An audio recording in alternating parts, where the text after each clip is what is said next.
Hey guys, welcome back to the channel, and I got something different for you guys today. Now, you can call this an exploit, you could call this a strategy, or you can call it working as designed. I am not sure, but I need your guys' opinion, and hopefully this video helps some people out when you're fighting the CINDERCLAD Monolith. I know he was a pain for me, so I did everything I could to try to figure out any possible way of beating this boss. If there's something I'm sure about, you can properly call this a guide. Now, if all of that stuff sounds good to you guys, as always, don't forget to leave a like on the video and consider subscribing so we continue to help grow the channel and hopefully one day reach our goal of getting 500 subscribers. With that being said, let's get into the video. All right, so I wanted to start off by covering a few things. This boss is located in the deserted 8-layer, and I had the two modifiers, Vicious, which all attack damage on the boss will be increased, and Hardy, the boss has increased health and defense. And also, I was playing on Nightmare difficulty, which is the third highest difficulty you can play on. And this was the loadout that I decided on when fighting the CINDERCLAD Monolith. Now, I was kind of going for a more speedy melee build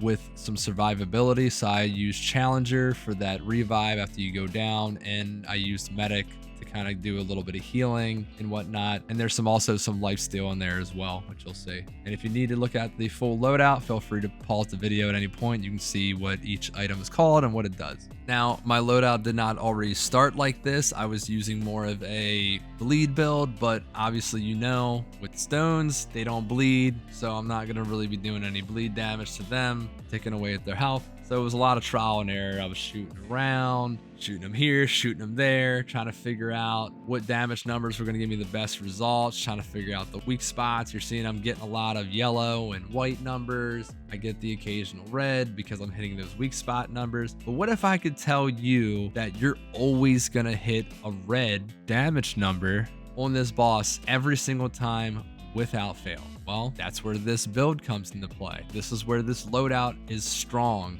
and trust me, after a lot of testing, this is where I ended up, and this is how I ended up beating the boss. So right now, I'm going to go ahead and show that off. Right now, you can kind of just see that I'm meleeing on this side. Yeah, I'm doing some good numbers and whatever, but I'm doing heavy melees, right? Which, of course, you do heavy melees, but like you got to worry about all this other stuff going on and whatnot. So I'm going around, I'm swinging on this side. If I'm swinging fast, I'm only doing high 100s and then 200 and something. Heavies give me the higher damage numbers, but as I'm going, you're going to see something change, right? Now, right now, what's happening, right? I'm hitting the weak spot numbers on that side, which is extremely strange. And you're going to see me come back and I'm hitting white numbers again on the right side. So why is it that when I hit on the right side, I'm getting white damage numbers, but when I'm hitting on the left side of the CINDERCLAD Monolith, I'm getting the red damage numbers? Now, the theory that I had was that because of the Bloodthirst perk on the Assassin's Dagger, you can see that it says attacks from behind enemies always count as weak spots. Now, upon further inspection, nothing else on that dagger would give me weak spot damage, even with the mutator, and also nothing else on my loadout, you can even go back and check, would give me weak spot damage at all. So the only thing that would make sense is that for some reason, when I am hitting him on the left side, I am doing the weak spot damage because that's considered his back.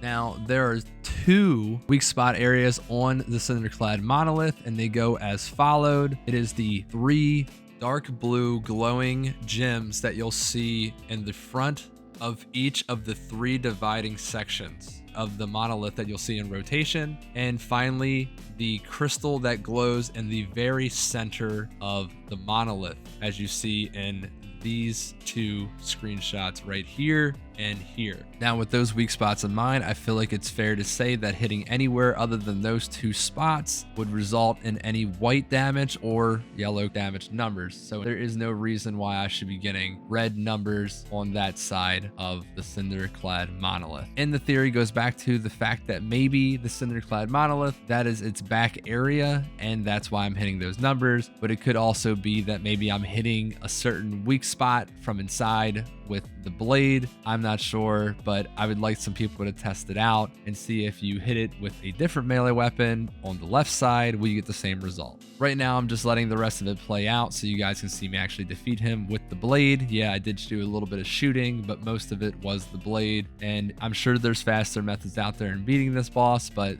this is the method that worked for me, and hopefully it works for some other people. Again, let me know in the comment section what you guys think about this. I feel like it's pretty useful and it's also interesting at the same time. I'd like to know everybody's thoughts. And as always, everybody, I appreciate you watching the video. Don't forget to leave a like and subscribe to help me grow the channel further. Again, thank you a lot, and hopefully I'll see you on the next one. Peace.